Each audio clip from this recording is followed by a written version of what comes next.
এই বেবি বাসাটা কই, নাম্বারটা দাও। अच्छा এই আমার না এই মামা আমার না মামা আমার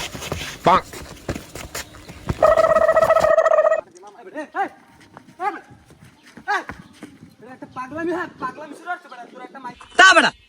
তোরা কে শুরু হচ্ছে কে গুলান আরে ধান একটা ক্যাপতেছে গরুডাই এই বেটা দিমু একটা হালার ফালার একটা মাইয়ের পিনে রাস্তার মধ্যে সিনপা চুরি হচ্ছে তোরা এই ইফতিজিং এর মামলা খাবি একটা ইফতিজিং এর মামলা ठीक है ভালো সবকটা ভালো আমি কিন্তু এলাকায় একটারও টেকতে দিব না কিন্তু হেই বুঝুন না এইসব ভালো তো তো তোকে বাপ মায় কত সুশিক্ষিত আর তোরা এগুলান কি শুরু হচ্ছে কি তোরা এগুলান ক এইসব সিনকেট করিস না রাস্তাঘাটে হ্যাঁ? ঠিক আছে ভালো থাকবে তোরা যাই মোর আবার কাম আছে বেড়া তোকে দিক